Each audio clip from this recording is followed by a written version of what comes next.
আমার বাবা কিছুদিন আগে মারা গেছেন, ঠিকমতো আমল করতে পারেননি। এখন ছেলে হিসেবে আমার কি দায়িত্ব আছে যে কারণে আল্লাহ তাআলা আমার বাবাকে জান্নাত দান করেন? এরকম কোনো আমল আছে কি? আর আমি গুনাহ করলে কি আমার বাবার কবরে কোনো আযাব হবে এই কারণে? ভাইরা আমার, আপনি নিজে নেককার হন, আপনার বাবার কবরে আল্লাহ তাআলা জান্নাতের সাথে কানেকশন করে দেয়। এটা যদি চান তাহলে আপনার নিজেকে নেককার হতে হবে, ভালো হতে হবে। কারণ নবী আলাইহিস সালাম বলেছেন, মানুষের মৃত্যুর পর তার সমস্ত আমলের দুয়ার বন্ধ হয়, সে আর আমল করতে পারে না। তবে 3টা আমলের ধারা এর সওয়াব তার আমলনামায় যেতে থাকে এবং মৃত ব্যক্তি উপকৃত হতে থাকে। এর ভিতরে একটা হলো নেককার সন্তান দুনিয়াতে যদি বাবার জন্য দোয়া করে, তাহলে আগে নেককার হতে হবে সন্তানকে, নামাজি হতে হবে, রোজাদার হতে হবে, পাপাচার পরিত্যাগকারী হতে হবে। এরপরে যদি হাত তুলে আল্লাহর কাছে বাবার জন্য দোয়া করে, তাহলে এই দোয়া ওই ব্যক্তির আমলনামাতে সওয়াব যোগ করবে।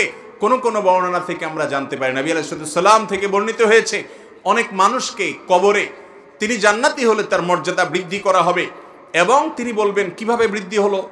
আমি তো দুনিয়া থেকে চলে আসছি, আমার তো আর আমলের সুযোগ নাই, নিজের ক্লাস উন্নয়ন করার তো আর স্কোপ নাই, কিভাবে আমার ক্লাসের উন্নতি হলো জান্নাতি হিসাবে? তখন বলা হবে, তোমার সন্তান দুনিয়াতে যে নেককার রেখে আসছো, সে যে নেক আমল করেছে, তোমার জন্য দোয়া করেছে, ওই জন্য আল্লাহ তাআলা তোমার মর্যাদা বৃদ্ধি করেছে।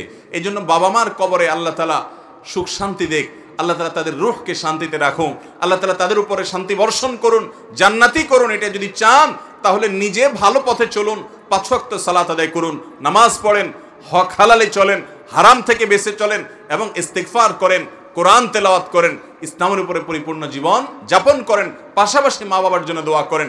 এর চাইতে উপকারী আর কিছু হতে পারে না। এই কাজটা সবচেয়ে বেশি করবেন ইনশাআল্লাহ। আর যদি সন্তান হিসাবে আপনি কোনো অপরাধ করেন, আপনার অপরাধের দায় আপনার বাবা মার উপরে চাপবে না, কারণ আল্লাহ বলেছেন, ও আল্লাহ তাজরু ওয়াজিরাতুন বিজরা উখরা, একজন আরেকজনের পাপের বোঝা বহন করেন। আল্লাহ তাআলা এই জুলুম করেন না, কারণ পাপ করছে একজন, আরেকজনকে শাস্তি আল্লাহ কেন দিবেন?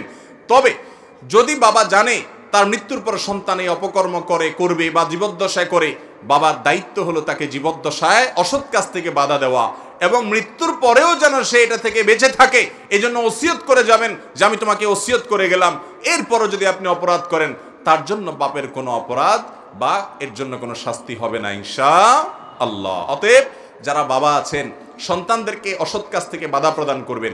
অনেক মুরব্বীরা আছেন মসজিদে প্রথম কাতারে এসে নামাজ পড়েন, মাশাআল্লাহ, সবই ঠিক আছে, দাড়ি রাখেন, কোরআন তেলাওয়াত করেন, দিনের কাজ করার চেষ্টা করেন অনেক, কিন্তু নিজের ছেলেটা নামাজ পড়ে না, মেয়েটা পর্দা করে না, পরিবারের সদস্যরা দিনের উপরে চলে না, তাদের কপালে ভাঁজটা পর্যন্ত পড়ে না, তারা এগুলো দেখেও না দেখার ভান করে। ছেলে মেয়ে তারা যদি দিনের পথে না আসে, এর জন্য মা বাবাকে জবাবদিহি করতে হবে। কারণ মা বাবার উপরে কর্তব্য হলো তাদের অধীনস্থদেরকে দ্বীনের পথে পরিচালিত করতে সহযোগিতা করা। অনেকে আছে শুধুমাত্র সারাদিন ঘেউ ঘেউ করে, শুধুমাত্র আচরণ খারাপ করে, নামাজ পড়া না দেখে। এটা হবে না, তাদেরকে গরমে নরমে বিভিন্নভাবে বোঝাতে হবে, দরদ দিয়ে, মায়া দিয়ে, স্নেহ দিয়ে, ভালোবাসা দিয়ে, চোখের পানি ফেলতে হবে। অনেক মা পৃথিবীতে আছেন যাদের সন্তানরা হেদায়েতের উপরে ছিল না। আমাদের পরিচিত অনেক বন্ধু বান্ধব আছেন, বাংলাদেশের প্রখ্যাত ব্যক্তিবর্গ আছেন, এক নামে আপনারা সবাই চিনবেন, হেদায়েতের উপরে ছিলেন না, কিন্তু মায়ের চোখের পানি এত ফেলেছেন, আল্লাহ তাআলা সেটাকে বৃথা যেতে দেন নাই, আল্লাহ তাআলা হেদায়েত দিয়েছেন, এখন বড় দায়ী হয়েছেন। অনেক দৃষ্টান্ত আমাদের সামনে আছে, আমি কারোর নাম উল্লেখ করতে চাই না। এজন্য মা বাবারা সন্তানের জন্য সেই চেষ্টা করতে হবে। যদি না করেন এবং আপনি তাকে বিপদগামী হতে নীরব থেকে একরকমের সমর্থন জুগিয়ে থাকেন, তাহলে মনে রাখবেন এর দায় আপনাকেও মৃত্যুর পরে বহন করতে হতে পারে। আল্লাহ তাআলা আমাদের সবাইকে সাবধান হওয়ার তৌফিক দান করুন, সতর্ক হওয়ার তৌফিক দান করুন।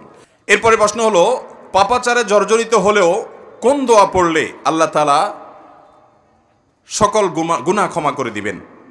ভাইরা আমার, কোরআন কারীমের সূরা নিসার 110 নম্বর আয়াতে আল্লাহ রাব্বুল আলামিন ইরশাদ করেছেন, আউযু বিল্লাহি মিনাশ শাইতানির রাজীম, ওয়া মান ইয়ামাল সুআন আও ইউযলিম নাফসাহু সুম্মা ইয়াস্তাগফিরুল্লাহ ইয়াজিদিল্লাহা গফুরুর রহিমা। যে ব্যক্তি খারাপ কোনো কাজ করবে, ওয়া মান ইয়ামাল সুআ, কোনো অপরাধ করবে, খারাপ কাজ করবে, হারাম কোনো কাজে লিপ্ত হবে, আও ইয়াজলিম নাফসাহ, অথবা যে ব্যক্তি নিজের প্রতি নিজে অবিচার করেছে, অন্যায় করে, পাপাচার করে জর্জরিত হয়ে গেছে, সুম্মা ইয়াস্তাগফিরুল্লাহ, এরপরে যদি সে আল্লাহর কাছে ইস্তেগফার করে, ক্ষমা প্রার্থনা করে, ইয়াজিদিল্লাহ গফুরুর রহিমা, সে আল্লাহ রাব্বুল আলামিনকে ক্ষমাশীল পাবে, অনুগ্রহকারী পাবে। যদি সে আল্লাহর কাছে মাফ চায় চাওয়ার মতো, তো সে দেখবে যে আল্লাহ তাআলা তাকে মাফ করে দিয়েছে, অনুগ্রহ করেছে, রহম করেছে। পৃথিবীর কোনো আদালতের কাছে মানুষ যদি অপরাধ স্বীকার করে বলে আমি ভুল হয়েছে আমাকে মাফ করে দেন, আদালত বা কোনো বিচারক দুনিয়ার বলবে না ঠিক আছে অপরাধ সন্দেহাতীতভাবে প্রমাণিত হয়েছে, যেহেতু তিনি অনুতপ্ত হয়েছেন সেজন্য তাকে ক্ষমা করে দেওয়া হলো, এটা দুনিয়ার আদালত বলবে না।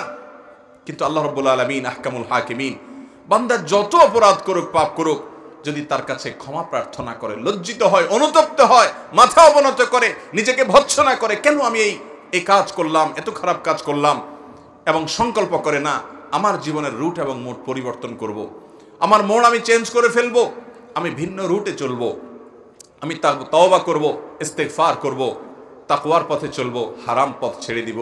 যদি আল্লাহর কোনো বান্দা মনে মনে এভাবে নিয়ত করেন, কোনো যুবক ভাই যদি এরকম প্রতিজ্ঞা করেন যে আমার রুট আমি চেঞ্জ করে ফেলবো, মোড় পরিবর্তন করে ফেলবো, আল্লাহ রাব্বুল আলামিন যত অপরাধ করুক না কেন সকল অপরাধ মাফ করে দিবেন। আল্লাহ বলেছেন লা তাকনাতু মির রাহমাতিল্লাহ, আল্লাহর রহমত থেকে আশাহত হইও না। ইন্নাল্লাহা ইয়াগফিরুয যুনুবা জামিআ, আল্লাহ সকল অপরাধ মাফ করে দিবেন।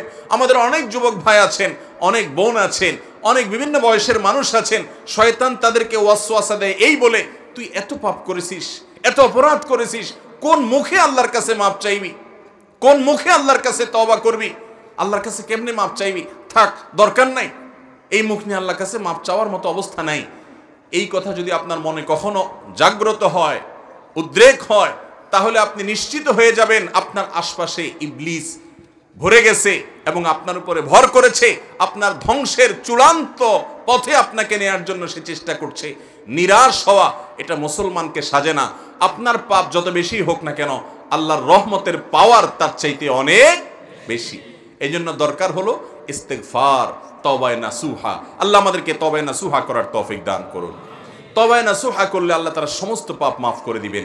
সেটার জন্য প্রয়োজন হলো মন থেকে নিজের প্রতি নিজে ভৎসনা করা যে আমি কেন করলাম, লজ্জিত হওয়া, অনুতপ্ত হওয়া, আল্লাহর কাছে কায়ে মনোবাক্যে মাপ চাওয়া, চোখের পানি দিয়ে মালিক জাহান্নামের আগুন সহ্য করার মতো ক্ষমতা নাই। এবার পাপের প্রায়শ্চিত্ত শুধু আখিরাতেই হবে তা নয়, দুনিয়াতেও এর প্রায়শ্চিত্ত আমার করতে হতে পারে। আল্লাহ আপনি আমাকে মাফ করে দেন, আমি আর কখনো করব না। দুনিয়ার আদালত মাফ না করলেও আল্লাহ রাব্বুল আলামিন ওয়াদা করেছেন ইয়াজিদিল্লাহ গফুরুর রহিমা, নিজের প্রতি নিজে অবিচার করার পর, খারাপ কাজ করার পর তওবা করে মাফ চাইলে আল্লাহ তাআলা মাফ করে দিবেন এবং অনুগ্রহ করবেন ইনশাআল্লাহ। ভাইরা আমার, আল্লাহর কাছে মাফ চাওয়ার জন্য মনের এই অবস্থা হতে হবে, এটা হলো মূল বিষয়। এর পাশাপাশি ইস্তেগফারের দোয়াও নবী করিম সাল্লাল্লাহু আলাইহি ওয়াসাল্লাম শিক্ষা দিয়েছেন। ইস্তেগফারের জন্য সবচেয়ে শ্রেষ্ঠ দোয়া হলো সাইয়্যিদুল ইস্তেগফার। সাইয়্যিদুল ইস্তেগফার হলো আল্লাহর কাছে ক্ষমা প্রার্থনার যত দোয়া আছে এর ভিতরে সবচেয়ে সেরা এবং শ্রেষ্ঠ দোয়া। শিখতে চান? আমরা অনেকে জানি আলহামদুলিল্লাহ, প্রত্যেক ইমানদারের এই দোয়া মুখস্থ করা উচিত। সাইয়্যিদুল ইস্তেগফারের যে মর্ম, এর যে অর্থ, এটা যদি আপনি লক্ষ্য করেন আপনি দেখবেন সুবহানাল্লাহ, অত্যন্ত মর্মস্পর্শী, হৃদয়স্পর্শী, একেবারে অন্তরকে গলিয়ে দেওয়ার জন্য যথেষ্ট এরকম একটি দোয়া। আল্লাহুম্মা আনতা রব্বি, হে আল্লাহ আপনি আমার রব, আপনার সাথে আমার সম্পর্ক হলো আমি আপনার গোলাম আর আপনি আমার পালনকর্তা, আপনি আমার রব, আমি এটা স্বীকারোক্তি করছি। আল্লাহুম্মা আনতা রব্বি লা ইলাহা ইল্লা আন্ত, আল্লাহ আপনি ছাড়া সত্যিকারের কোনো মাবুদ নাই, ইবাদত আর দাসত্ব গোলামি করার উপযুক্ত একমাত্র আপনি, আর কেউ নাই, এই তাওহীদের সাক্ষ্য আমি দিচ্ছি। খালাকতানি, আল্লাহ আপনি আমাকে সৃষ্টি করেছেন, আপনি আমাকে সৃষ্টি করেছেন। ওয়া আনা আবদুক, আমি আপনার গোলাম। ওয়া আনা আলা আহদিকা ওয়া ওয়া'দিকা মাস্তাতা'ত, আল্লাহ আমি আপনার সঙ্গে কৃত যে ওয়াদা আছে, আমি যে সৎপথে চলার প্রতিজ্ঞা করেছি, আমি যে ঈমান এনেছি, আমি যে স্বীকারোক্তি দিয়েছি যে আপনি আমার রব, এই ওয়াদার উপর, আপনার সঙ্গে করা অঙ্গীকারের উপরে যতটুকু সম্ভব আমি থাকার চেষ্টা করেছি। তবে এটা ঠিক যে আমি যতই চেষ্টা করি না কেন, যতই আমি প্রচেষ্টা চালাই না কেন, আমার দ্বারা অনেক অপরাধ হয়ে গেছে, অনেক গুনাহ হয়ে গেছে। আউযু বিকা মিন শাররি মা সানাত, আল্লাহ আমি যা করেছি পাপাচার, অপকর্ম, গুনাহ, অপরাধ, আমার এই কর্মের যে ফল হতে পারে এটার যে চরম পরিণতি হতে পারে, এর যে ক্ষতি হতে পারে, এর যে অনিষ্ট হতে পারে, এটা থেকে আমি আপনার কাছে পানাহ চাই। আল্লাহ আমাকে যেন সেই ক্ষতি স্পর্শ না করে আপনি মাফ করে দেন। খালাকতানি ওয়া আনা আবদুকা ওয়া আনা আলা আহদিকা ওয়া ওয়া'দিকা মাসতাতা'ত আউযু বিকা মিন শাররি মা সানা'ত। আমি যা করেছি এর ক্ষতি থেকে আপনার থেকে পানাহ চাই। আউযু বিকা মিন শাররি মা সানা'ত আবুউ লাকা বিনি'মাতিকা আলাই। আল্লাহ আপনি আমার প্রতি যে নেয়ামত দিয়েছেন আমি স্বীকার করি। ওয়া আবুউ লাকা বিযামবি, নেয়ামত ভোগ করার পরে প্রতি মুহূর্তে নেয়ামত ভোগ করে চলেছি। কত দুর্ঘটনা আমাকে পেতে পারে, কত অ্যাক্সিডেন্ট হতে পারে, এই সব থেকে আপনি রক্ষা করছেন। সব নেয়ামত আমি ভোগ করছি, স্বীকার করি। ওয়া আবুউ লাকা বিযামবি, নেয়ামত ভোগ করার পরে আবার অপরাধ করছি, সেটাও স্বীকার করি। ওয়া আবুউ লাকা বিযামবি ফাগফিরলি, অতএব আপনি আমাকে মাফ করে দিন। ফাইন্নাহু লা ইয়াগফিরুয যুনুবা ইল্লা আন্ত, কারণ আপনি ছাড়া আর কেউ মাফ করতে পারে না। আল্লাহুম্মা আনতা রাব্বি লা ইলাহা ইল্লা আন্ত খালাকতানি ওয়া আনা আবদুকা ওয়া আনা আলা আহদিকা ওয়া ওয়া'দিকা মাসতাতা'ত। আমি আপনার গোলাম, আপনার অঙ্গীকারের উপরে থাকছি যতটুকু সম্ভব। ওয়া আনা আবদুকা ওয়া আনা আলা আহদিকা ওয়া ওয়া'দিকা মাসতাতা'ত আউযু বিকা মিন শাররি মা সানা'ত আবুউ লাকা বিনি'মাতিকা আলাই ওয়া আবুউ লাকা বিযামবি ফাগফিরলি ফাইন্নাহু লা ইয়াগফিরুয যুনুবা ইল্লা আন্ত। ভাইরা আমার, সাইয়্যিদুল ইস্তিগফারের অর্থের দিকে যদি তাকিয়ে এর অর্থ বুঝে যদি একটু পড়েন, কাষ্ঠ হৃদয়ও গলে যাবে, চোখে পানি আসবে, আল্লাহ তাআলার কাছে কেমন বাক্যে ক্ষমা চাওয়া হবে। এই সাইয়্যিদুল ইস্তিগফার যদি কেউ সকালে পড়ে অন্তর থেকে বিশ্বাস করে আল্লাহর কাছে কেমন বাক্যে এভাবে নিজেকে তুচ্ছ এবং অপরাধী হিসাবে আল্লাহর কাছে প্রমাণিত করে পেশ করে উপস্থাপন করে যদি কেউ ক্ষমা চায়, তো নবী সাল্লাল্লাহু আলাইহি সাল্লাম বলেছেন সকালে যদি এইভাবে কেউ পড়ে, দিনভর কোনো সময় যদি তার মৃত্যু হয় ওই দিনের মধ্যে, তাহলে সে ব্যক্তি আহলুল জান্নাহ বা জান্নাতের অধিবাসী হবে ইনশাআল্লাহ। আর যদি সন্ধ্যায় কেউ এইভাবে এরকম বিশ্বাসের সাথে বুঝে শুনে অর্থ সহকারে পড়ে আর ওই রাতের ভিতরে কারো মৃত্যু হয়, তাহলেও সে জান্নাতের অধিবাসী হবে ইনশাআল্লাহ। এই জন্য সকাল সন্ধ্যায় সাইয়্যিদুল ইস্তিগফার পড়া ছাড়বো না। এছাড়া আরেকটা ইস্তিগফার আছে, সাইয়্যিদুল ইস্তিগফার অন্য সময় পাঠ করা যায়। আরেকটা ইস্তিগফার আছে, সেটাও নবী করিম সাল্লাল্লাহু আলাইহি ওয়াসাল্লাম শিক্ষা দিয়েছেন। সেটি হলো আস্তাগফিরুল্লাহাল্লাযী লা ইলাহা ইল্লা হুয়াল হাইয়ুল কাইয়্যুম ওয়া আতুবু ইলাইহি বা আতুবু ইলাইক, যার অর্থ হলো আস্তাগফিরুল্লাহাল্লাযী লা ইলাহা ইল্লা হুয়াল হাইয়ুল কাইয়্যুম, ওই আল্লাহর কাছে ক্ষমা প্রার্থনা করছে যিনি ছাড়া সত্যিকারের কোনো মাবুদ নাই, আল হাই যিনি চিরঞ্জীব, আল কাইয়্যুম সব কিছুকে টিকিয়ে রেখেছেন তিনি, সেই মহান সত্তা, তার কাছে আমি ক্ষমা প্রার্থনা করছি। আস্তাগফিরুল্লাহাল্লাযী লা ইলাহা ইল্লা হুয়াল হাইয়ুল কাইয়্যুম ওয়া আতুবু ইলাইক, এবং তোমার কাছে আমি ক্ষমা প্রার্থনা করছি। এটা হলো মিডিয়াম সাইজের ইস্তিগফার। সাইয়্যিদুল ইস্তিগফার হলো বড় সাইজের। আর সবচেয়ে ছোট আকারের ইস্তিগফার হলো আস্তাগফিরুল্লাহ ওয়া আতুবু ইলাইহি, আস্তাগফিরুল্লাহ ওয়া আতুবু ইলাইহি। শুধু আস্তাগফিরুল্লাহ বললেও ইস্তিগফার হবে, উত্তম হয় আস্তাগফিরুল্লাহ ওয়া আতুবু ইলাইহি। এটাও বিভিন্ন হাদিস দ্বারা প্রমাণিত। আমরা এই ইস্তিগফারগুলো নিয়মিত করব তো ইনশাআল্লাহ। যে আমলগুলো নবী করিম সাল্লাল্লাহু আলাইহি ওয়াসাল্লাম সবচেয়ে বেশি করতেন এর মধ্যে ইস্তিগফার। তিনি বলেছেন, আল্লাহর শপথ, আমি প্রতিদিন 70 বারেরও বেশি ইস্তিগফার করি। নবী সাল্লাল্লাহু আলাইহি ওয়াসাল্লাম তাকে আল্লাহ তাআলা গুনাহ থেকে, পাপ থেকে আল্লাহ তাআলা মুক্ত রেখেছেন। তিনি যদি 70 বারের বেশি ইস্তিগফার করেন, তাহলে আমাদের কি পরিমাণ ইস্তিগফার করা উচিত। এই জন্য চলতে ফিরতে উঠতে বসতে ইস্তিগফার করবো তো ইনশাআল্লাহ। যারা পাপাচারে জর্জরিত, সাইয়্যিদুল ইস্তিগফারটা বেশি পড়বেন, 2 রাকাত সালাত আদায় করে আল্লাহর কাছে ক্ষমা চাইবেন, আল্লাহ তাআলা সমস্ত গুনাহ মাফ করবেন ইনশাআল্লাহ। পাত্রী নির্বাচনে কোন কোন বিষয় প্রাধান্য দেওয়া উচিত? নবী করিম সাল্লাল্লাহু আলাইহি সাল্লাম বলেছেন, মানুষ বিভিন্ন বিষয় দেখে বিয়ে শাদী করে, রূপগুণ দেখে, অর্থ সম্পদ দেখে, বংশমর্যাদা দেখে, কিন্তু তোমরা বিবাহ করবে, বিবাহ করে জেতার চেষ্টা করবে, বিবাহ করে সফল হওয়ার চেষ্টা করবে দাম্পত্য জীবনে দিনদার নারীকে, দিনদার পুরুষকে, দিনদার জীবন সঙ্গীকে প্রাধান্য দিয়ে। অন্য কিছু থাক আর না থাক, অন্তত দিনদারি, তাকওয়া এবং আল্লাহ ভীরুতা যেন পাত্রপাত্রীর মধ্যে থাকে, এই বিষয়টা দেখে তারপর তোমরা পাত্রপাত্রী নির্বাচন করবে, বিয়ে শাদীর জন্য জীবনসঙ্গী নির্বাচন করবে। আমাদের সমাজে আজকাল দেখবেন সবাই শুধু সুন্দর সুন্দরী নারী খোঁজে, পয়সাওয়ালা মানুষ খোঁজে, এছাড়া আর কোনো কিছু নাই। এই জন্য ওই যে কথিত আছে, আজকাল ছেলে পক্ষ শুধুমাত্র খোঁজে হলো আটার বস্তা, আটার বস্তা তো বুঝেন, মানে মেকআপ করে কে কত সুন্দর হয়েছে সেটা খোঁজে, আর মেয়ে পক্ষ খোঁজে হলো টাকার বস্তা, অর্থাৎ ছেলের বাপের কত টাকা পয়সা। আজকাল অবশ্য ছেলে পক্ষ অনেক সময় আটার বস্তার চাইতে টাকার বস্তা বেশি খোঁজে, ঠিক না? যে মেয়ের বাপের পয়সা করে কি আছে ওই দিকে নজর। তো এরকম কিছু ছোট লোক কিসিমের মানুষও দুনিয়াতে অনেক আছে। অথচ দাম্পত্য জীবনের সুখ শান্তির মূল মন্ত্র হলো দিনদারিতা। নবী করিম সাল্লাল্লাহু আলাইহি সাল্লাম বলেছেন, আদ-দুনিয়া কুল্লুহা মাতা। দুনিয়াতে আল্লাহ যত কিছু সৃষ্টি করেছেন প্রত্যেকটা সৃষ্টি, আপনি প্রত্যেকটা সৃষ্টি থেকে উপকৃত হতে পারবেন। প্রত্যেকটা সৃষ্টি থেকে আল্লাহ রাব্বুল আলামিন আপনার উপভোগের উপায় রেখেছেন, সেটা আপনার তৃপ্তির কারণ হতে পারে। তবে পৃথিবীতে যত জিনিস আল্লাহ সৃষ্টি করেছেন এর মধ্যে সবচেয়ে বেশি উপভোগের কারণ, তৃপ্তির কারণ, সুখের কারণ হলো কারোর ঘরে যদি একজন নেককার স্ত্রী থাকে, জীবন সঙ্গিনী থাকে, তার চাইতে সুখী মানুষ পৃথিবীতে আরেকজন। ভাইরা আমার, এই নেককার জীবন সঙ্গিনী একজন পুরুষের জীবনকে যেরকম আনন্দ এবং তৃপ্তিতে ভরে দিতে পারে, একজন নারীর জীবনকে তৃপ্তি এবং আনন্দে ভরে দিতে পারে একজন নেককার জীবন সঙ্গী, যদি একজন নেককার স্বামী কোনো নারী পেয়ে যায়। এজন্য মেয়ের বাবারা পয়সাওয়ালা খুঁজবেন না, ক্যারিয়ার দেখবেন না, সরকারি চাকরি খুঁজবেন না, বিদেশি পার্টি দেখবেন না, দেখবেন না কতটা প্রতিষ্ঠিত, দেখবেন সে কতটা ভালো মানুষ।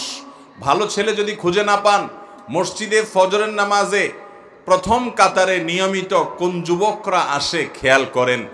এরপর আল্লাহ রাব্বুল আলামিনের উপরে তাওয়াক্কুল করে ওই যুবককে অন্যান্য দিক থেকে মোটামুটি মিলে গেলেও তার এই দিকটাকে প্রাধান্য দিয়ে আপনার মেয়ের জন্য পাত্র হিসাবে নির্বাচন করেন, ঠকবেন না ইনশাআল্লাহ। আর যদি পয়সা কড়ি আর অন্যান্য দিক দেখেন তাহলে এক সময় হয়তো আফসোস করবেন, আর সময় ফিরে আসবে না। আল্লাহ তাআলা আমাদেরকে বুঝার তৌফিক দান করুন। মুশকিল হলো দিনদারিতা চেনা আবার বড় জটিল। মুখে কতগুলো দাড়ি আর একটা লম্বা জুব্বা আর টুপি থাকার নামই দিনদারিতা না। মেয়ে বোরকা পরে, পর্দা করে, কোরআন পড়ে, এর নামই শুধুমাত্র দিনদারিতা না। দিনদারিতার অনেকগুলো দিক আছে যেগুলো খুব ডিপলি দেখতে হয়। এটা বোঝার সবচেয়ে সহজ উপায় হলো ছেলেরা তাদের বন্ধু বান্ধব কারা, কাদের সাথে তারা মেশে উঠা বসা করে, বিশেষ করে তাদের আগে থেকে ব্যাকগ্রাউন্ড যদি দেখেন, মন মানসিকতা যদি আগে থেকে জানার চেষ্টা করতে পারেন, সেটা খুবই ভালো। একই কথা মেয়েদের বেলায় প্রযোজ্য, যে তারা কোন মেয়েদের সাথে উঠা বসা করে, তাদের ব্যক্তিগত আমল ইবাদত কেমন, দৃষ্টিভঙ্গি কেমন। বিশেষ করে মেয়েদের ক্ষেত্রে দুনিয়ার চাহিদা যদি খুব বেশি না থাকে, অল্পে তুষ্ট থাকার গুণটা থাকে, তাহলে পাত্রী হিসাবে দিনদারিতার ক্ষেত্রে সে অনেক দূর অগ্রসর থাকে, তার ভিতরে যদি লোভ না থাকে। ছেলেদের ক্ষেত্রেও প্রায় একই কথা প্রযোজ্য, যে খাই ভাব যদি না থাকে এবং ধৈর্য ধারণ করার ক্ষমতা যদি থাকে, তাহলে সেক্ষেত্রে এই পাত্র পাত্রী নির্বাচন করতে হবে। বিশেষ করে তাদের ব্যক্তিগত আচার আচরণ কতটা জানা যায় সেই চেষ্টা অব্যাহত রাখতে হবে। শুধুমাত্র বাহ্যিক লেবাস দেখে চেনার উপায় নাই। অনেক ছেলে আছে বাহ্যিক লেবাসে মাশাআল্লাহ, সে লেবাসে পোশাকে ভালো মুসলমান মনে হয়, কিন্তু আচার আচরণে ভেতরকার অবস্থা ভয়ঙ্কর। আছে না নাই? অনেক মেয়ে আছে পর্দা পুশিদা মাশাআল্লাহ, বোরকা টোরকা পরে, দেখা যায় দিনদারিতে আছে। ফেসবুকের এই যুগে মেসেঞ্জারে কি কি কাজ চলে না চলে এগুলা ধরা বড় কঠিন। এজন্য ফেসবুক প্রোফাইল অ্যাক্টিভিটিস দেখলেও অনেক সময় অনুমান করা যায়।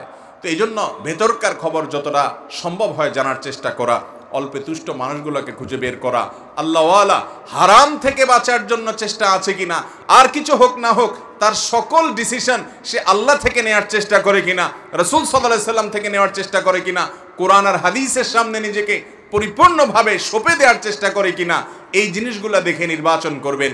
আর সেই সাথে আল্লাহর কাছে দোয়া করতে ভুলবেন না। মনে রাখবেন, ছেলে হোক আর মেয়ে হোক, জীবনের আসল টার্নিং পয়েন্ট শুরু হয়ে যায় হলো বিয়ের পরে। হয় জয় নয় ক্ষয়। অমানুষ যদি কপালে পড়ে তো লাইফ বাকিটা প্রায় তেনা হওয়ার অবস্থা। আর যদি একটা ভালো মানুষ হয় তাহলে উঠে যাওয়া অনেক সহজ। পৃথিবীতে আল্লাহ তাআলা যত মানুষকে বড় করেছেন, দিনের ক্ষেত্রে হোক দুনিয়ার ক্ষেত্রে হোক, তাদের মা বাবার দোয়া সহযোগিতার পাশাপাশি তাদের স্বামী হলে, মহিলা হলে স্বামী, আর পুরুষ হলে তার উন্নতির জন্য স্ত্রীর সহযোগিতা ছাড়া তারা সাধারণত আগাতে পারে না। যত মানুষ আছে দেখবেন যে আল্লাহ তাআলা তাদেরকে এই দিক দিয়েছেন। এই জন্য অন্য কোনো দিক থাকুক আর না থাকুক, দিনদারিতার ক্ষেত্রে কোনো কম্প্রোমাইজ করব চেষ্টা করব না ইনশাআল্লাহ। আর দিনদার পাত্রী পাওয়ার জন্য নিজেও ভালো মানুষ হওয়ার চেষ্টা করতে হবে। নাম আতর আলী, গায়ের থেকে গন্ধ আসে, এই টাইপের মানুষ হলে চলবে। মুসলমান নাম আছে, ইসলামের নাম দাম কিচ্ছু নাই, দুনিয়ার আকাম কুকাম সব করেন, কিন্তু চান হলো আস্ত একটা রাবেয়া বসরি আপনার ঘরে আসুক। ঠিক না বে ঠিক? অনেক মানুষ আছে বিয়ের আগে দুনিয়ার প্রেমের নামে যত রকমের জেনা আছে, যত রকমের বাদরামো আছে, যত রকমের নোংরামো এবং অশ্লীলতা আছে সব করে, কিন্তু বিয়ের আগে হুজুরের কাছে বলে, হুজুর একটা মহিলা মাদ্রাসার মেয়ে দেখেন আমার জন্য, আছে না নাই? তো নিজে আকাম কুকাম করে আপনি একটা ফেরেশতা মেয়ে আশা করেন কিভাবে? যদিও আল্লাহ চাইলে অনেক অমানুষের কপালেও ভালো মানুষ দিয়ে দেয়। নিজে খারাপ মানুষ দেখে আবার মনে করেন না বউটা যেটা আসছে ওইটাও বোধহয় আমার দলেরই হবে, এরকম কোনো কথা। লূত আলাইহিস সালামের মতো নেককার মানুষের ঘরে খারাপ বউ ছিল, আবার ফেরাউনের মতো খারাপ মানুষের ঘরে আসিয়ার মতো নেককার বিবি ছিল। এজন্য নিজের চরিত্র খারাপ দেখে আবার এটা চিন্তা করেন না যে আমার তো চরিত্র সব লটর ফটর, অতএব বউ যেটা আসছে এটাও বোধহয় আমার দলেরই হবে, কারণ খারাপের সাথে তো খারাপ হওয়ার কথা। এরকম যোগ বিয়োগ করবেন। আল্লাহ তাআলা আমাদের অবিবাহিত যুবকদেরকে, যুবতী বোনদেরকে বিবাহের জন্য সর্বোত্তম জীবন সঙ্গিনী, দিনদার, আল্লাহ ভীরু, হালাল হারাম বাজ বিচার করতে পারে, আল্লাহকে চিনে, আখিরাতের প্রতি ঈমান আছে, নবী সাল্লাল্লাহু আলাইহি ওয়াসাল্লামের প্রতি ভালোবাসা আছে, এরকম ধৈর্যশীল, অল্পে তুষ্ট এবং মুত্তাকি পরহেজগার ভালো জীবন সঙ্গী পাওয়ার তৌফিক দান করুন। এরপরে প্রশ্ন হলো, কোনো ব্যক্তি বিবাহ করার পর যে কোনো কারণে তার স্ত্রীর সাথে দূরত্ব হয়ে যায়, তার সাথে যোগাযোগও বন্ধ হয়ে যায় এবং তার মোহরও নির্ধারণ করা হয় নাই, এমত অবস্থায় সে আরেকটি বিবাহ করেছে, তাহলে ওই স্ত্রীর ব্যাপারে কি হুকুম হবে? বিবাহ করার পর যদি দূরত্ব হয় তাহলে আবার মোহর নির্ধারিত কিভাবে না হয়? বিবাহ করার হয়েছে মানে মোহর তো নির্ধারিত হয়েছে।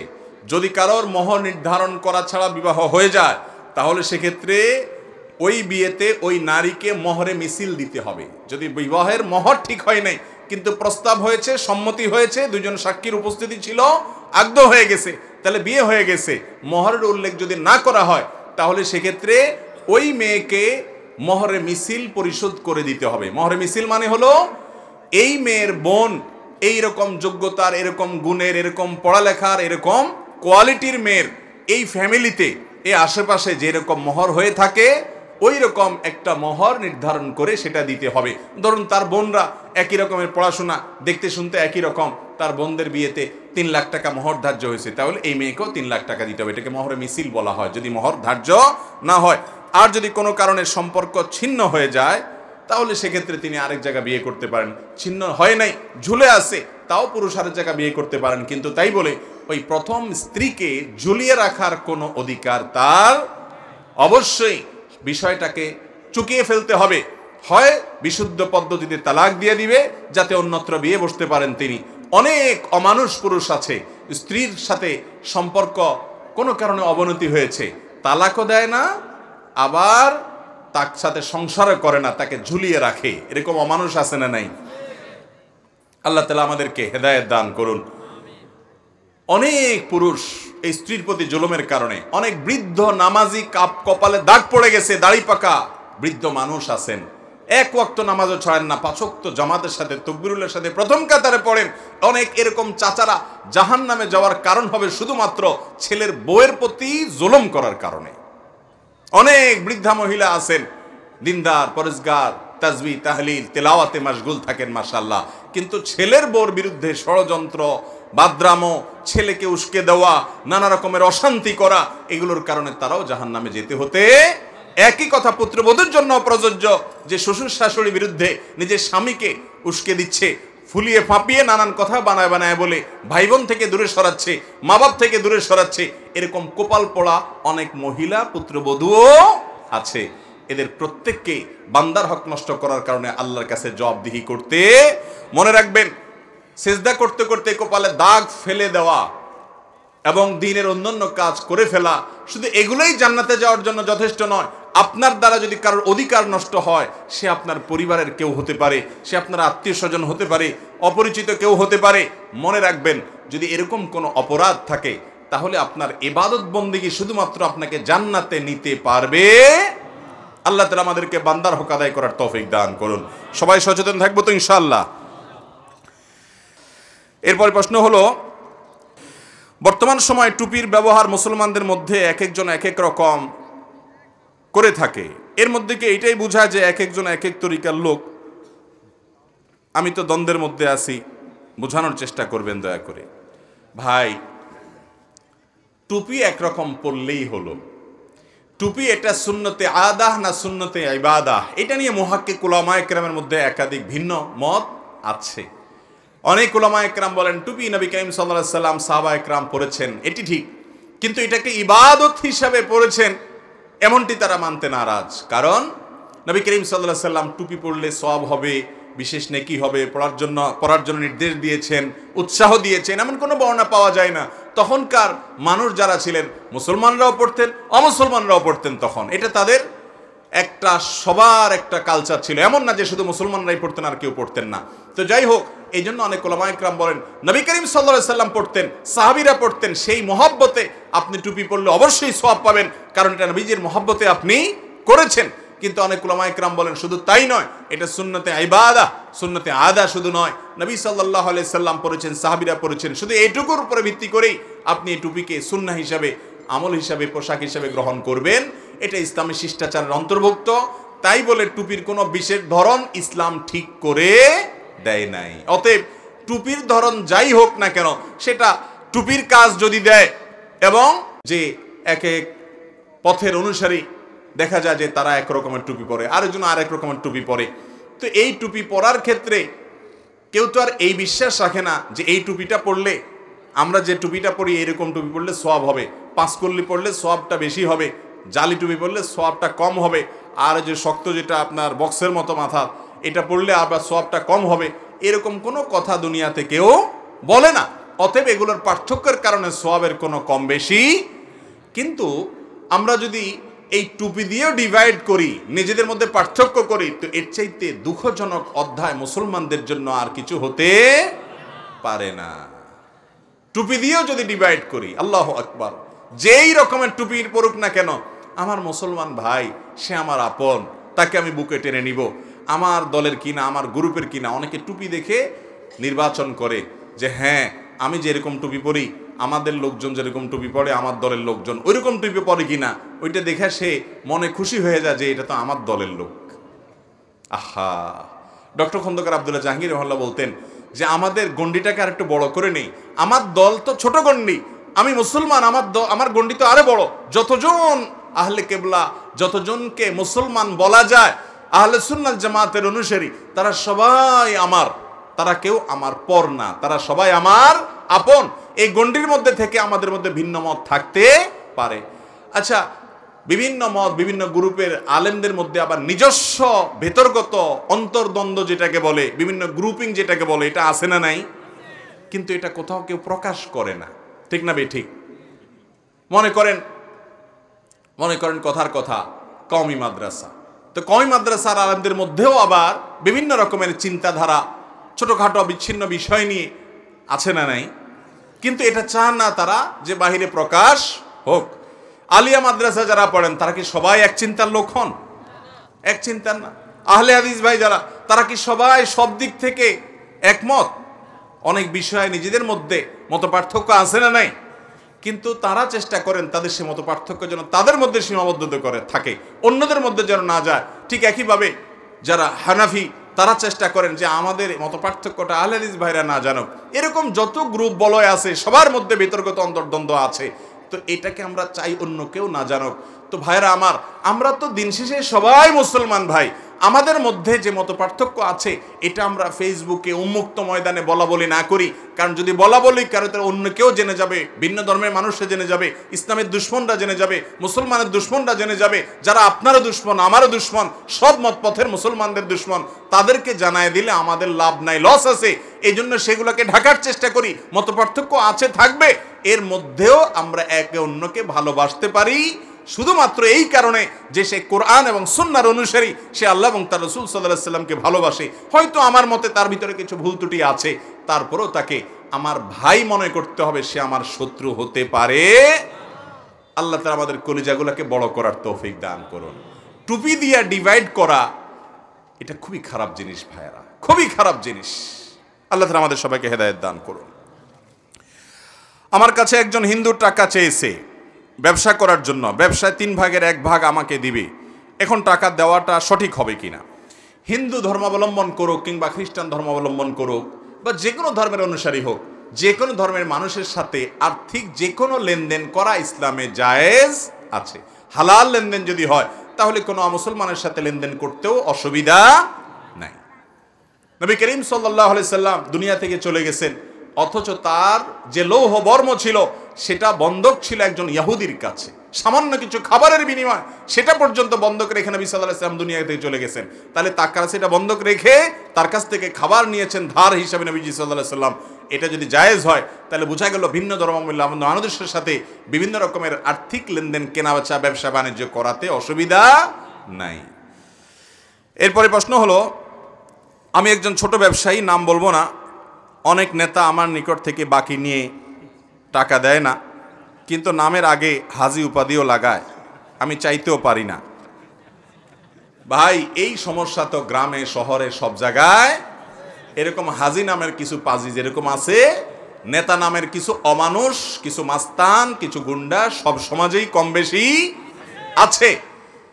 এরা জানে না যে ক্ষমতার দাপটে, গায়ের জোরে, অস্ত্রের জোরে গরিব মানুষের দোকান থেকে, মুদি দোকান থেকে, সামান্য দোকানের দোকান থেকে খেয়ে, চা দোকানের চা থেকে খেয়ে সে চলে যাচ্ছে, লিখে রাখ বলে চলে যাচ্ছে।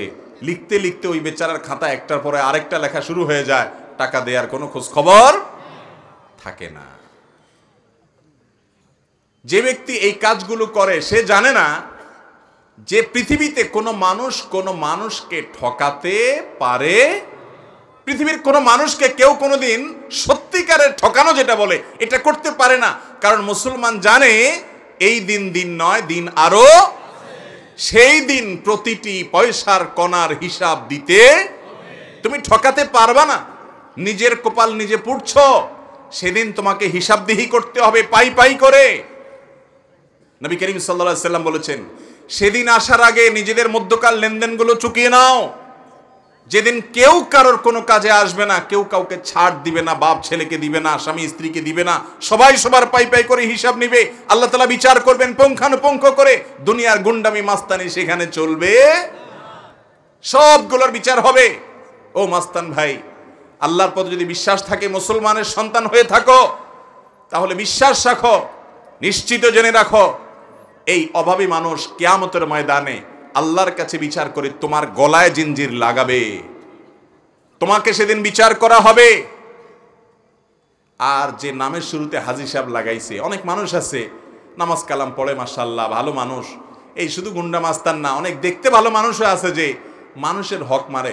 গ্রামে দেখবেন, শহরেও আছে, অনেকে অনেক দোকান থেকে বাকি টাকি অনেক টাকা নেওয়ার পর এরপর আর ওই দোকানের আশেপাশে দিয়ে ভুলেও যায় না, অন্য রুট দিয়া ঘুরে অন্য দোকান থেকে নগদ খায়, আছে না? হাওলাতে একবার নিতে পারলে হলো, এরপর আর ওই লোকের ধারে কাছেও। নবী সাল্লাল্লাহু আলাইহি সাল্লাম বলেছেন, কিয়ামত আসার আগে এইসব লেনদেনগুলা সব ফ্রেশ করে ফেলো, সেদিন কিন্তু সবগুলোর হিসাব দেওয়া হবে। নবীজি সাল্লাল্লাহু আলাইহি সাল্লাম বলেছেন, আতাদরুনা মানিল মুফলিস, তোমরা কি জানো সবচেয়ে বড় ভিখারি, আল্লাহর জমিনের সবচেয়ে অভাবী মানুষকে? সাহাবীরা বললেন, ইয়া রাসূলুল্লাহ, আল মুফলিসু ফিনা মাল্লা দিনার লাহু ওয়ালা দিরহামা, আমাদের মধ্যে গরিব সবচেয়ে ওই ব্যক্তি যার পয়সা কড়ি নাই, এটা তো আমরা জানি। নবীজি সাল্লাল্লাহু আলাইহি সাল্লাম বলেছেন, না, আমি সেই গরিবের কথা বলছি না। মনে রাখবে, এই গরিব গরিব না, এর পয়সা কড়ি আজকে নাই কালকে হবে, তার নাই তার ছেলে মেয়েদের হবে, আর না হলেই বা কি হবে, দুনিয়া একসাথে একভাবে কেটে যাবে দুনিয়ার জীবন। আসল অভাবী গরিব ভিখারি ওই লোক, যেই লোক দুনিয়াতে অনেক আমল টামল করে মোছে খুব, তাও দিয়ে আল্লাহর কাছে গেছে যে এত হজ করলাম, এত উমরা করলাম, এত ওয়াজ করলাম, এত নসিহত করলাম, এত মাহফিলে গেলাম, এত নামাজ কালাম পড়লাম, এত খতম কোরআন দিলাম, এত দোয়া দুরুদ পড়লাম, এত কান্নাকাটি করলাম, জান্নাত আল্লাহ আমার না দিয়ে যাবে কই? এই মুছে তাও দিয়ে যাবে। যাওয়ার পর কিয়ামতের ময়দানে আল্লাহর কাছে এক লোক এসে বলবে, আল্লাহ, এই ভদ্রলোক অনেক পাওয়ার ছিল দুনিয়াতে, নামাজ কালাম সবই পড়ছে, আমার পয়সাটা দেয় নাই আল্লাহ। আল্লাহ আমার একটা জোর করে ধমক দিয়েছে, অন্যায়ভাবে আমি রিক্সাওয়ালা ছিলাম, আমার ন্যায্য ভাড়া চাইছিলাম, একটা চড় মেরেছিল আল্লাহ, আমার সেদিন কোনো শক্তি ছিল না প্রতিশোধ নেওয়ার, আজকে বিচার চাই মালিক। আল্লাহ বলবেন এখন তো আর টাকা পয়সা ব্যাক করার সুযোগ নাই, তাহলে তুমি যে নেকামল করছো ওখান থেকে এই রিক্সাওয়ালা বেচারাকে ওই চড়ের বিনিময়ে এই পরিমাণ সওয়াব দিয়ে দাও, দিয়ে বলবে যাও। আরেকজন এসে হাজির হবে, আল্লাহ আমারও কথা আছে, কারণ নেতা যত বড় হয়, বিশেষ করে মানুষের হক যত বেশি মারে, যতই নামাজ কালাম পড়ে কপালে দাগ ফলাই দেন না কেন, পাওনাদার কিয়ামতের ময়দানে হাজির হবেই হবে। দুনিয়া থেকে সে চলে যেতে পারে, সেখানে সবগুলো হাজির হবে।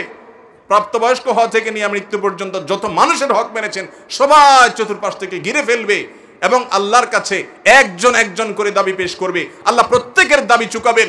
আপনার আমল থেকে সওয়াব দিতে দিতে দেখা যাবে সওয়াব যা করে নিয়ে গেছেন মুছে তাও দিয়া জান্নাতে যাবেন আশা করে, সব পাওনাদারকে দেয়া শেষ। এরপর আর আপনার সওয়াব নাই, ঝুলি খালি হয়ে গেছে, পাওনাদার তখনও আছে। এবার কি হবে? আল্লাহ বলবেন এবার তাহলে পাওনাদারের পাপের বোঝা তোমাকে দেয়া হোক, ওইটার বিনিময়ে যেহেতু টাকাও দেওয়ার সুযোগ নাই আর ওই সওয়াবও তোমার নাই, অতএব পাপের বোঝা এতটুকু নাও, আরেকজন থেকে এতটুকু নাও, আরেকজনকে তুমি একদিন ধাক্কা দিছিলা এতটুকু নাও, আরেকজনকে হত্যা করছিলে এতটুকু নাও, আরেকজনকে গালি দিছিলা গায়ের জোরে এতটুকু নাও, আরেকজনের পয়সা মেরে দিয়েছিলা এতটুকু তার গুনাহের বোঝা নাও। নিতে নিতে সবার সব পাওনাদারকে আল্লাহ যখন মামলা চুকায় দিবেন ততক্ষণে তার সওয়াব শেষ হয়ে পাওনাদারদের গুনাহের বোঝা মাথায় নিয়ে জাহান্নামে চলে যাবে। নবীজি বলছেন এর চাইতে বড় ভিখারি আল্লাহর জমিনে আর কেউ আমল করে যাবে কিন্তু কিয়ামতের ময়দানে রিক্ত হস্ত থাকবে। এটা থেকে বাঁচতে চাইতো ইনশাআল্লাহ। তাহলে ভাইরা আমার, বাবারা, আল্লাহর ওয়াস্তে বান্দার হকের ব্যাপারে সতর্ক হই, সাবধান হই। আজকাল নামাজি কালামি মুসলমান পাওয়া যায়, বান্দার হকের ব্যাপারে সাবধান মুসলমান পাওয়া যায়। আল্লাহ আমাদের সবাইকে বোঝার তৌফিক দান করুন। আমার আমল নামা চলে আসছে ভাই। এরপরে প্রশ্ন হলো, আমার ব্যবসা পরিচালনা করার জন্য নগদ অর্থ প্রয়োজন হলে আত্মীয় স্বজনের কাছ থেকে টাকা নিয়ে ব্যবসা পরিচালনা করলে খুশি মতে লাভের অংশ দিলে ইসলামে জায়েজ হবে কিনা? আপনি কারোর কাছ থেকে ব্যবসা করার জন্য টাকা নিছেন, টাকা নেওয়ার সময় কোনো লাভ ভাব দিবেন এরকম কোনো ওয়াদা করেন, হাওলাত নিছেন, এরপরে পরিশোধ করার সময় আল্লাহ তাআলা আপনাকে অনেক সুযোগ দিছেন, ব্যবসা আপনি করছেন, লাভ করছেন, বা যাই হোক আপনার কষ্টের সময় বিপদের সময় সে টাকা দিছে, দেওয়ার সময় যদি আপনি খুশি হয়ে তাকে যদি কিছু বাড়ায়া দেন বা গিফট দেন, সে আপনার কাছ থেকে নিবে, আপনি দিবেন, এরকম কোনো চুক্তিও ছিল না, ওই লোকের কোনো আশাও ছিল না, নাই, আপনি নিজে থেকে খুশি হয়ে যদি বাড়িয়ে দেন, এটা জায়েজ আছে, এটা জায়েজ আছে। কথা কি বুঝাতে পারছি? যদি দুইজন চুক্তি করেন যে আমাকে এত লাভ দিতে হবে, তাহলে সেক্ষেত্রে সুদ হবে। আর যদি চুক্তি নাই কিন্তু সে জানে যে আমার দিবে, সে আশায় দিছে, আপনি জানেন, সেটাও জায়েজ হবে না। কিন্তু তার কোনো আশা নাই আর আপনিও কোনো ওয়াদা করেন নাই, বাট আপনার উপকার হয়েছে, এই জন্য দেওয়ার সময় ওই 1 লাখ টাকা তো দিছেনই, সাথে আপনি তাকে আরও কিছু বাড়াই দিলেন যে হাদিয়া আমার তরফ থেকে, এমনি তুমি উপকার করছো আমাকে, সেজন্য তোমাকে আমি হাদিয়া দিলাম। তো অতিরিক্ত যদি এইভাবে দেন তাহলে সেটা জায়েজ হবে। কিন্তু আবার এটা যদি চালাকি করে নিজেরা বলেন না ঠিক আছে আমরা তাহলে মুখে আর উল্লেখ করবো না, মুখে উল্লেখ করলে তো সুদ হয়ে যাবে, থাক চুপচাপ থাকি, তুমি আর কি ওইভাবে দিও আর কি, তাহলে সেটা কি হবে না, জায়েজ হবে না। এরপরে প্রশ্ন হলো, আমার স্বামী সংসারের ব্যাপারে উদাসীন, আমার আয় রোজগারের কোনো ব্যবস্থা নেই, সন্তানরাও আমার প্রতি গুরুত্ব নেই, আমি আমার স্বামীকে কি বলতে পারি? কত মা বোনরা তাদের এই মনের দুঃখ নিয়ে আমাদের কাছে আসেন যে মা বোনদের হাত খরচ করার মতো কোনো টাকা পয়সা অনেক কপাল পড়া স্বামীয়ে দেয় না, অনেকে আছেন ছেলে মেয়েও দেয় না। আমি এই বোনদেরকে বলি, বোন, ছেলে মেয়েও যদি অমানুষ হয়, স্বামী অমানুষ হয়, একজন প্রভাবশালী এক নেতা, অনেক বড় নেতা, অনেক বড় পদের অধিকারী, নাম বলা যাবে না, তার স্ত্রী আসছেন আমার অফিসে, তার স্ত্রী আমাকে ফোন করেছেন, অফিসে আসার কথা ছিল, অন্য লোক এসেছেন তার পরিচিত, তিনি ফোন করেছেন, ফোনে কথা হয়েছে, দিল্লির লম্বা হিস্ট্রি জানালেন, বললেন ভাই আমার স্বামী এরকম, ছেলে মেয়েগুলো অমানুষ, তিনি নিজে অমানুষ। তো আমি বললাম, বোন, সারা জীবন যদি কষ্ট করেন, ছেলে মেয়ে অমানুষ, স্বামী অমানুষ, এর চেয়ে দুঃখের আর কি আছে? আপনি জনম দুঃখীও যদি হন, এরপর একভাবে দুনিয়ার জীবন তো শেষ হবেই হবে, সুখে থাকেন আর দুঃখে থাকেন, এরপর আল্লাহ যদি বলেন তোমার যে অনেক কষ্টে রাখছিলাম, তুমি ধৈর্য ধারণ করছিলে, এর বিনিময়ে জান্নাত দিছি, তাহলে এই ডিলিংসটা, এই লেনদেনটা আল্লাহর সাথে বোঝাপড়াটা লাভের হবে না লসের হবে? 60 বছর 50 বছর কষ্ট করে যদি অনন্তকাল জান্নাতে থাকা যায়, লাভ না লস? অতএব মুসলমানের হারাবার কিছু, ধৈর্য ধারণ করতে হবে। তবে পুরুষদেরকে বলছি, মা বোনদের মোহরের টাকা পরিশোধ করবেন, এবং সেটা তারা কি করে এটা নিয়ে জিজ্ঞাসা করতে যাবেন না। তার স্বাধীনতা দিবেন, তারও তো মনে চায় কিছু টাকা দান করতে, তার মা বাপরে কিছু টাকা দিতে, এটা তাদেরকে দিবেন হাত খরচ, এটা তাদের প্রাপ্য। এর পাশাপাশি মাসে মাসে কিছু হাত খরচ দিবেন, তারপরে বাবার সম্পদ থেকে, মায়ের সম্পদ থেকে, স্বামীর সম্পদ থেকে তাদের প্রাপ্য আছে বুঝাই দিবেন। সন্তানরাও দেয় না, বলে মা আপনি কি করবেন, আমরাই তো আছি। জি না, স্বাধীনভাবে তাকে খরচ করার জন্য কিছু অপশন দিবেন, যাতে করে তিনি নিজের খরচ নিজে করতে পারেন। মহিলাদের মহরটা ঠিকমতো দেওয়া হলে, প্রত্যেকটা সম্পদে তাদের অধিকারটা যদি ঠিকমতো তাদেরকে বুঝাই দেওয়া হয়, পূর্ণ অধিকার দিয়ে তারা যা খুশি তা করবে, তাহলে আমাদের মা বোনদের দান সাদেকা করতে, নিজের মতো নিজে খরচ করতে, নিজের গহনার জাকাত দিতে, নিজে মন খুলে দরকারি কাজে খরচ করতে, স্বামীর কাছে ভিক্ষুকের মতো চাওয়া লাগবে না, ছেলে মেয়েদের পিছে পিছে ঘোরা লাগবে না। এটা আমাদের পুরুষদের কর্তব্য। মনে রাখবেন, ভালো স্বামী হতে না পারলে জান্নাতে যাওয়া এত সহজ না। খাইরুকুম লি আহলি, তোমাদের মধ্যে সবচেয়ে ভালো মানুষ সে যে তার ফ্যামিলির কাছে, তার স্ত্রীর কাছে ভালো। স্ত্রীর কাছে ভালো হওয়ার জন্য টাকা পয়সা কিছু দিবেন না, বেচারে ঝুলায় ঝুলায় রাখবেন, সে কি আপনি ভালো হওয়ার সার্টিফিকেট দিবে না। অতএব স্ত্রীর ব্যাপারে আমাদের সুন্দর আচরণ করা শিখতে হবে। একই কথা মা বোনদেরকে মনে রাখতে হবে, তারাও কিন্তু স্বামীর আনুগত্য করতে হবে, তার কথা মেনে চলতে হবে। স্বামীকে আল্লাহ রাব্বুল আলামিন অভিভাবক মানিয়েছে, বুঝে আসুক আর না আসুক মেনে চলতে হবে। তাদের সাথে দুনিয়াবি কোনো বিষয় নিয়ে বিতর্ক বর্ষা লিপ্ত হওয়া যাবে না। আল্লাহর উপরে, আল্লাহকে খুশি করার জন্য সন্তুষ্ট হয়ে যেতে হবে। হ্যাঁ, দিন বিরোধী, দুনিয়া আখিরাত বিরোধী, শরীয়ত বিরোধী কোনো নির্দেশ করলে সেটা কারণ নির্দেশই মানা যাবে না। বিনয়ের সাথে অপারগতা বলতে হবে যে আমার রব সৃষ্টিকর্তার নির্দেশকে লঙ্ঘন করে তোমাকে আমি ভালোবাসি, শ্রদ্ধা করি, তোমার সব কথা আমি মানতে বাধ্য, তবে আমার সৃষ্টিকর্তার চাইতে তোমাকে আমি বড় মনে করি না, অতএব সেটা আমি মানতে পারছি না। আল্লাহ আমাদের সবাইকে পারস্পরিক অধিকার সম্পর্কে সচেতন হওয়ার তৌফিক দান করুন। আমাদের দেশের বেশিরভাগ মানুষ বাহিরে যাওয়ার সময় বোরকা হাতে, মোজা পায়ে ব্যবহার করে, কিন্তু বাসায় দেবর বা অন্য পুরুষ যেমন শ্বশুর, দেবর, ভাইদের সাথে সাধারণভাবে দেখা করে। এটি কতটুকু জায়েজ আছে ইসলামের দৃষ্টিতে? অনুগ্রহ করে ব্যাখ্যা করলে উপকৃত হতাম। খুবই দরকারি একটা প্রশ্ন, অনেক প্রয়োজনীয় একটা প্রশ্ন আসছে। মাশাআল্লাহ ভাইরা, এই রোগটা আমাদের দেশে অনেক ফ্যামিলিতে আছে, এবং এই বৃহত্তর নোয়াখালী এলাকাতে এই রোগটা আবার একটু বেশি। নোয়াখালী মানুষের শুধু সারাদিন প্রশংসা করে পাম্পটে দিলে হবে না, তো দোষের গুলোও বলতে। আজকের এই মাহফিলে আজকের অন্যতম মেহমান আমাদের শ্রদ্ধাভাজন বড় ভাই engineer S M Nahid Hasan ভাই ওয়াজ করে মঞ্চ থেকে নেমে মসজিদের দিকে যাচ্ছেন, পকেট থেকে আমাদের কোনো এক ভাই হালাল মনে করে মোবাইলটা নিয়ে গেছে। এটা আপনাদেরকে বলার উদ্দেশ্য, এর আগে আমার বাবা দুনিয়া থেকে যেদিন চলে গেছেন, জুমাবার ছিল সেদিন, 18 আগস্ট ছিল সেদিন। আজকের মেহমানদের মধ্যে একজন মঞ্চে আছেন, গাইবান্ধার বিশিষ্ট একজন ব্যবসায়ী, আমাদের বড় ভাই, বন্ধু মানুষ। তারা গাইবান্ধা থেকে জানাজায় আসছিলেন, ঠিক কবরস্থানে আমার বাবার লাশ আমরা কবরে রাখছি, ওই টাইমে পকেট থেকে মোবাইলটা নিয়ে চলে গেছে।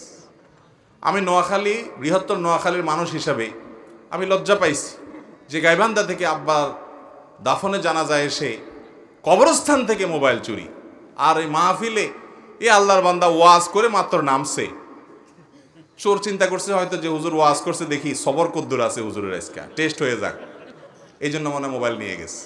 তো এটা বলার উদ্দেশ্য হলো, যারা ওয়াজ মাহফিলে আসেন তারাও একটু সাবধান থাকবেন। আর চোর ভাই যারা আছেন তাদেরকে বলতেছি, ও চোর ভাইরা, এই মোবাইল দিয়ে আল্লাহর বান্দা সারাদিন মানুষকে দিনের কাজ করে, দাওয়াতের কাজ করে, সোয়াবের কাজ করে, আপনি কি তার চেয়ে বেশি সোয়াবের কাজ করবেন? যদি করেন আপনি চলে আসেন, আমি বাইরে হাতে পায়ে ধরে মাপ নিয়ে আনিব, এটা আপনার এমনি দিয়ে দিব। সেটা তো করবেন বলে মনে হয় না, তাহলে তো চুরি করতেন না।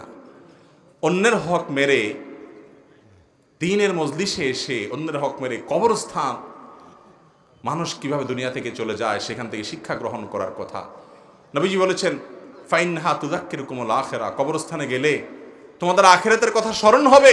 সেখানে পর্যন্ত এই ঘৃণ্য কর্ম, চুরির মতো অপরাধ যারা করছেন, ও ভাই, এগুলো কবরে নিয়ে যেতে পারবেন না। এগুলোর সবগুলোর হিসাব আল্লাহর কাছে দেওয়া লাগবে। তো যাই হোক, এটা কোনো বৃহত্তর নোয়াখালীর কোনো সমস্যা না। এরকম চোর ডাকাত বাংলাদেশের সব জায়গায় কম বেশি, কত মাহফিলে এরকম চুরি হচ্ছে। গত পরশুদিন এক মাহফিল, অবশ্য ওইটাও লক্ষ্মীপুরে, আজব ব্যাপার। পরশুদিন না তার আগের দিন লক্ষ্মীপুর শহরে আয়োজক ছেলেটা খুব ভালো মানুষ, বেচারা গরিব মানুষ, আমাকে মঞ্চ থেকে নামায় নিয়ে যাচ্ছে, তারও পকেট থেকে মোবাইলটা নিয়ে গেছে। তো আমার এদিকে মাহফিল বেশি হতে আমি জানি, অন্যদিকেও হয়তো নিশ্চয়ই হয়, কারণ চোর সব জায়গাতেই আছে। আপনারাও সাবধান থাকবেন। আর এই চোর ভাই যারা এই সুযোগটা গ্রহণ করতেছেন তাদেরকে বলতেছি যে চুরি করে দুনিয়াতে কখনো অভাব দূর করতে পারবেন হবে না, বরং অভাবী সারা চিরকাল অভাবই থাকবে। হারামে আল্লাহ তাআলা আরাম রাখেন। 10 টাকা চুরি করবেন, 12 টাকার ভাউচার আল্লাহ তাআলার ফেরেশতারা ধরাই দিবে হাতে, ঠ্যাং ভেঙে যাবে। এরপরে ওই 10,000 টাকার মোবাইল চুরি করছেন, 20,000 টাকা খরচ হবে, এভাবে কাটাকাটি হবে, টেরও পাবেন। হারামে আল্লাহ তাআলা আরাম রাখেন। আল্লাহর ওয়াস্তে তওবা করেন, তওবা করেন, তওবা করেন। আল্লাহ আমাদেরকে তৌফিক দান করুন। তো যেটা বলছিলাম যে আমাদের এই অঞ্চলে একটু বেশি হলেও সারা দেশেই আছে, সেটা হলো অনেক মহিলারা আছে বাহিরে গেলে মাশাআল্লাহ বোরকা পরেন, হিজাব নেকাব পরেন, অনেক সময় দেখা যায় হাত মোজা পা মোজাও পরেন, কিন্তু বাসায় আসার পর ওনারা দেবরের সাথে দেখা দেন, ভাসুরের সাথে দেখা দেন, বাড়ির আশেপাশে অন্যান্য পুরুষদের সাথে দেখা দেন। এরকম অনেক মহিলা আপনাদের এদিকে আছে না নাই? এই পর্দা গ্রহণযোগ্য পর্দা না, যে বাহিরে পর্দা করলাম ভেতরে পর্দা করলাম না। ভেতরের পর্দার গুরুত্ব কোনো কোনো ক্ষেত্রে বাহিরের চাইতে আরো বেশি, কারণ দেবরের সাথে পর্দা করার গুরুত্ব অন্য বাহিরের একজন পুরুষের সাথে পর্দা করার চাইতে অনেক বেশি। কেন? নবীজি সাল্লাল্লাহু আলাইহি সাল্লাম বলেছেন আল হামু আল মউত, মহিলাদের জন্য দেবর আর পুরুষদের জন্য শালিকা হলো মৌতের মতো, মৃত্যুর মতো। মৃত্যুর মানুষ ভয় পায়, এরকম মহিলারা দেবরের ব্যাপারে সাবধান থাকা উচিত। কোন রকম যেন দেখা সাক্ষাৎ পর্দার খেলাপ যেন না হয়। বিশেষ করে তারা যখন অ্যাডাল্ট হবে, ছোট বাচ্চা আছে তাদের কথা ভিন্ন, ছোট ছেলে আছে ভিন্ন। আমাদের দেশে ভাবিরা অন্য সবার সাথে পর্দা করলেও দেবরের সাথে বেশিরভাগ ক্ষেত্রে অনেক ফ্যামিলিতে দেখা যায় পর্দা তো করেই না, উল্টা বরং একটু দুষ্টামি ফাইজলামি করাটাকে আমরা মনে করি এটা অধিকার বোধ হয়, এটা বোধহয় করা যায়, তাই না? বলে যে ছোট ভাইয়ের মতো এত, তাই না? ছোট ভাইয়ের মতো কেমনে হইলো? আপনার স্বামী মারা গেলে এই ছেলে আপনারা বিয়ে করতে পারবে কি পারবে না? তাহলে ভাই হইলো কেমনে? আবার শয়তানে আরেকটা ফতোয়া দেয় যে বড় ভাবি তো মায়ের মতন, আছে না? এই ফতোয়া দেওয়ার মুফতি কে? স্বয়ং ইবলিস। বলে যে বড় ভাবি মায়ের মতন। আরে ভাই, আপনার ভাই মারা গেলে এই ভাবিরে বিয়ে করা যাবে কি যাবে না? যারা বিয়ে করা যাবে সে আবার মায়ের মতো কেমনে হইলো? এর চেয়ে ভণ্ডামি কথা দুনিয়াতে আরেকটা আছে? সবচেয়ে বেশি পর্দা এখানে করা উচিত, অথচ আমাদের দেশে অনেক ফ্যামিলিতে এই পর্দা হয় না। ভাইরা আমার, ঠিক একইভাবে দুলা ভাই অন্য সবার সাথে ভালো পর্দা প্রসিদ্ধা করার চেষ্টা করে, চোখের হয়তো চড়ার চেষ্টা করে, বা ইসলামের অন্যান্য বিধান মানার চেষ্টা করে, কিন্তু শ্বশুরবাড়িতে যাইয়া ওই শালির সাথেই আর কি ফাজলামি করে। শ্বশুর শাশুড়িও মনে করে ঠিক আছে শালি দুলা ভাই তারা তো একটু আধটু আর কি ফাজলামি করবে, অথচ নবী করিম সাল্লাল্লাহু আলাইহি সাল্লাম এই ব্যাপারে সবচেয়ে বেশি সাবধান হতে বলেছেন, কারণ এর কারণে ফিতনা অনেক বেশি, কত সংসার ভেঙে যায়, কত অপকর্ম হয়, কত তলে তলে নোংরামি হয়, অসভ্যতা হয়, গুনাহের দিকে চলে যায়, মানুষ টেরও পায় না। এই জন্য যারা শ্বশুর শাশুড়ি আছেন তাদেরকে বলছি, আপনার ফ্যামিলিতে আপনার পুত্রবধূ সে যেন আপনার পুত্রবধূর দেবর ভাসুরদের সাথে পর্দা করতে পারে, আপনাদের কর্তব্য সে পরিবেশ করে দেওয়া। অনেক মা আছে ওই মাই দেবরের শার্টটা ভাবিকে দিয়ে ধোয়ায় এবং দেবরের খানাটা ভাবিকে দিয়া প্রস্তুত করায়, তার সামনে পাঠায়, আছে না নাই? রেডি হন আল্লাহর কাছে জবাবদিহি করার জন্য। ঠিক একইভাবে শ্বশুর শাশুড়ি দেখা যায় দুলাভাই শালিকার সাথে উল্টাপাল্টা করলে কোনো অসুবিধা নেই। কত গান এদেশে শালিকারে নিয়ে বানানো হয়েছে না, যে শালিকা এটা খাইতে চায় সেটা খাইতে চায়, ফেসবুক বিভিন্ন গান গজল দেখেন না ভাইরাল হয়। এর মানে কি? এর মানে এগুলাকে মানুষ কোনো দোষের মনে করে না, অথচ এগুলো সবচাইতে দোষের বিষয়। শ্বশুর শাশুড়িও সতর্ক হতে হবে, অন্যরাও সতর্ক হতে হবে। কোনো ফাজলামতি দুলাভাই শালিকার সাথে এবং ভাবি দেবরের সাথে চলবে। বাহিরে যেরকম পর্দা করেন ভেতরেও পর্দা করতে। আমাদের এই অঞ্চলে একটা ঐতিহ্য ছিল, আমরা ছোটবেলা থেকে দেখেছি, যে কোনো বাড়িতে ঢুকার আগে পুরুষরা গলা পরিষ্কার করে ঢুকতো। শুনছেন আপনারা? এর মানে হলো আমি পুরুষ আসতেছি, যারা মহিলা আমার সাথে পর্দা করার বিধান যাদের আছে, বেগানা মহিলা যারা আছো তোমরা তারা সরে দাঁড়াও, পর্দা করো, কাপড় চোপড় ঘোমটা টেনে নাও, আমি ভিতরে যাব, অনুমতি নিত। এখন এগুলো আস্তে আস্তে উঠে যাচ্ছে। আল্লাহ তাআলা আমাদের ভালো যে গুণগুলো ছিল এতদ অঞ্চলের এবং সারা দেশের মানুষের, সেগুলো আবার ফিরে আনার তৌফিক দান করুন। পরিপূর্ণ পর্দা করব তো ইনশাআল্লাহ। যে সমস্ত বুড়া বুড়ি মুরব্বীরা এই সমস্ত পর্দাহীনতাকে সমর্থন করেন আর বলেন একটু দুলাভাই শালিতে একটু আত্রু করে, একটু আপনার দেবর ভাবি তো, এটাকে তো দোষ ধরা কিচ্ছু নাই, যেসব মুরব্বীরা এগুলা বলেন, আপনাদেরকে নবী সাল্লাল্লাহু আলাইহি সাল্লামের ভাষায় বলা হয়েছে দায়ুস। কি বলা হয়েছে? আদ-দায়ুস আল্লাযী ইউকিরু ফি আহলিহি আল খাবাস। তার পরিবারের নোংরামি অসভ্যতাকে সমর্থন করে যারা, তারা হলো দায়ুস। আর হাদিসে আসছে আদ-দায়ুসু লা ইয়াদখুলুল জান্নাত, দায়ুস জান্নাতে প্রবেশ করবে। আল্লাহ তাআলা আমাদের সবাইকে সাবধান হওয়ার তৌফিক দান করুন, সতর্ক হওয়ার তৌফিক দান করুন। ভাইরা আমার, যা শুনলাম জানলাম, আল্লাহ যেন আমাদেরকে আমলের তৌফিক দান করেন, আমরা যেন বুঝার তৌফিক দান করি। মজলিস থেকে, মাহফিল থেকে যাওয়ার সময় নিয়ত করে যাবেন যে কাল থেকে এই অপকর্ম আর করব না। প্রতিটা ভালো কথা শুনে শুনে নিয়ত করে যাবো তো ইনশাআল্লাহ। তাহলে মাহফিল আয়োজন সার্থক হবে। একজন মানুষের জীবনে যদি পরিবর্তন হয়, আল্লাহ রাব্বুল আলামিন আমাদের উলামায়ে কেরামের কথাগুলো অনুযায়ী আমাদেরকে আমলের তৌফিক দান করুন। হাদা মা ইনদি ওয়াল ইলমু ইনদাল্লাহ ওয়া জাযাকুমুল্লাহু খায়রা ওয়াসসালামু আলাইকুম ওয়া রাহমাতুল্লাহি ওয়া বারাকাতুহু।